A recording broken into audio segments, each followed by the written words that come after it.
Alright guys, I put this quick video of a DIY kettlebell video. Here's a quick list of the stuff I bought. When you see the list for a basketball at $5, I actually got two of them for $5 at my local thrift store. Now here's the pile of supplies that you'll need. I already previously had my drill, bucket, that concrete mixer. If you don't have one of those concrete mixers, you can pick one up at Harbor Freight. They're right around $5. You don't need one of those. You can use a small garden shovel or just your hand to mix the concrete. It just makes it a lot faster with one of those. Also, the silicone glue that I bought, you don't need to buy that exact brand. You can use any kind that will adhesive to a rubber, vinyl, plastic. It will work just as good as any other one. That was just the cheapest one at my local hardware store, so I picked up that one. I believe the brand is Loctite.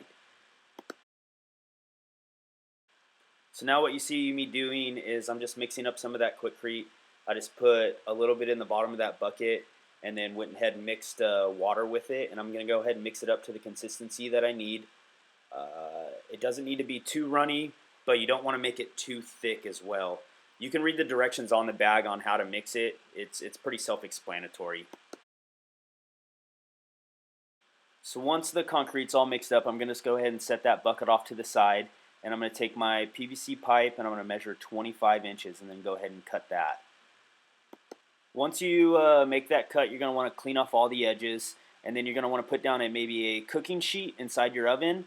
Go ahead and preheat that at 350 degrees, and you're going to leave it inside the oven for 5 minutes. Do not leave it past 5 minutes. It could melt the PVC completely and ruin your oven. Now, while that PVC is cooking for that 5 minutes, I'm going to go ahead and take a razor blade and make an 8 to 10 inch slit down the top of the basketball, and on each end of it, I'm going to make a T-slit. That's so the PVC pipe can slide inside of that basketball. So after the 5 minutes, you're going to want to go ahead and pull the PVC out of the oven. It's going to be hot, so make sure you use gloves. If you don't have gloves, you can use oven mitts. You just don't want to touch it barehanded because it will be super hot. You also don't want to bend the PVC too fast because it will put a kink in it. So bend it nice and slow. You're going to want to bend it a little past the U shape.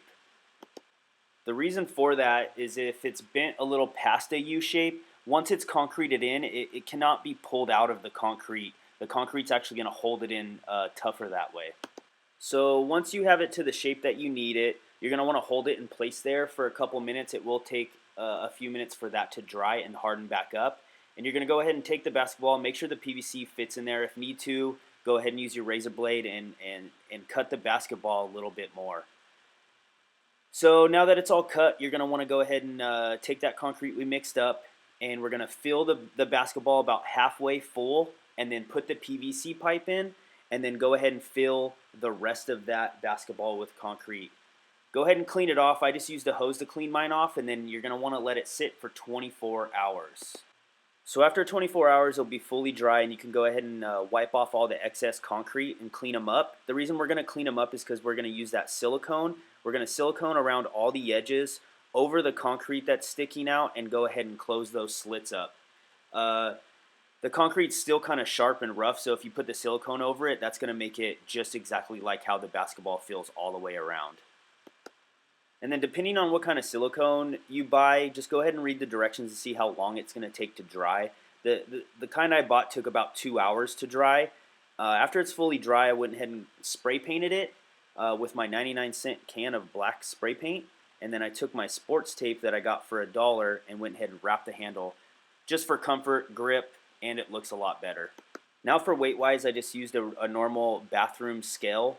I checked the weight with a normal dumbbell and then put both the kettlebells on top of him to weigh him out to figure out how much they were going to weigh. The guys' basketball ended up being 35 pounds and the girls' basketball came out to 25 pounds. So then I just cut some quick stencils out of some cardboard and went ahead and spray painted them with white spray paint, so then they'll have a tag on them to tell you exactly how much they weigh. Here's a final photo of the two kettlebells I made, and thanks for watching.